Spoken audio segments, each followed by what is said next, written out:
Oh hey, I didn't see you there. Hey guys, it's the old man here, back with another video. In this video, we're going to cover the last two splinters, and they are the dragons and the neutrals. They're awesome. So, just before we go ahead and talk about these two splinters, I want to remind you guys, I'm giving away 1 million Shiba coins, and make sure to get in on that, guys, through my Twitter, and you can find the link below. So make sure to not miss it, right? And also, I want to remind you guys, if you are commenting on my videos, make sure if you're playing Splinterlands to include your in-game name, because I love reading some of your comments, guys, and they give me a huge boost. They make me happy. And this is definitely why I'm keeping on doing videos and keep on giving you this awesome content and this useful information. So make sure to include your name so I can reward you guys for this. If you put a smile on my face, I'll put a smile on your face as well. So without further ado, guys, let's get on with our video. So, we're gonna start off with the dragon splinter, guys. So for the dragons, I've only selected one summoner. There are, of course, many summoners that are really good. However, you guys know how I do, right? I give you the cards that are cheap, affordable, that are very good, that are gonna help you win a lot of games, and they're very they're very game deciding and sustainable, and they have good amount of win rate. So this is why I choose certain amount of cards and not other cards, right? So the card that I chose for the summoner in dragon is the BRIGHTON Bloom, guys. You might ask, why this one, right? Well, let me tell you, it is the only summoner that gives you flying for your whole team. So with this summoner, you can potentially win most of your earthquake games, right? And you're not gonna worry about having to put random monsters just because they have flying. With this summoner, you can focus on a good comp and potentially win most of the earthquake games. And number 2 in our list, guys, is the TWILIGHT Basilisk. This card is super underrated, guys. You have to know, not all of the new players are going to stay in bronze and silver forever, right? So it's better to get the cards that are gonna help you in gold and above soon, because they're very cheap right now, and people don't know it because most of the players are playing in lower leagues. So get them while they're cheap, guys. TWILIGHT Basilisk is awesome. It has reach, and in gold and above it has stun with very good speed and damage as well, with a decent amount of health points. Number 2 on our list is NAGA Assassin. It is, I think, one of my favorite new reward cards, guys. It has awesome speed, and if you even buff its attack with its backfire, it's lethal, guys.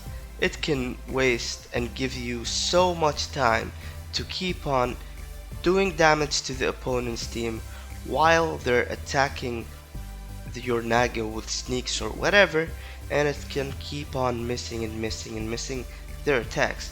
So this card, I think that's the reason why I love this card. It's awesome, and it's very, I love speed, so it's very fast as well. And number 3 on my list, it is the DJINN CHWALA, guys. This card is a monster. It can literally win a game by itself. It is like a mini Mylor, guys. It is an awesome tank with good amount of shield, good amount of health points, and decent damage, guys. And it has thorns. That's why I called it the mini Mylord, guys. It is awesome. And the last dragon in our list today is the Dragon Spirit. You might ask, why would I want to get this card? Well, I'll tell you. It is a mini Almo Cambio, guys, and you know how I love Almo Cambio, right? So imagine if it's a low mana game and it's poison. You want this card. It has immune and it's fast and it's good, guys. It is awesome. It's good against poison, it's good against affliction, it's good against stunners, and also when the rule set is knockout, people are gonna stack stuns.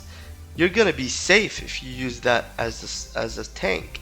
So yeah, just one point before I move on to the neutrals, guys. So why did I not include Byzantine Kitty as a summoner, for example? Well, it is by far the best summoner in Dragon Splinter, right? Yes, I agree, but it is for $50 or $500. With this money, you definitely can build 3 decks, guys. 3 decks for that one card. Is it worth it? I don't know. Hey, I don't tell you what to do with your money, but for me, I don't think getting one card is better than 3 whole splinters, right? So let's move to the neutrals, guys. For the neutrals, we have none other than the Almo Kingo, guys. My favorite. I love it. You guys know how much I love this card, and it's awesome.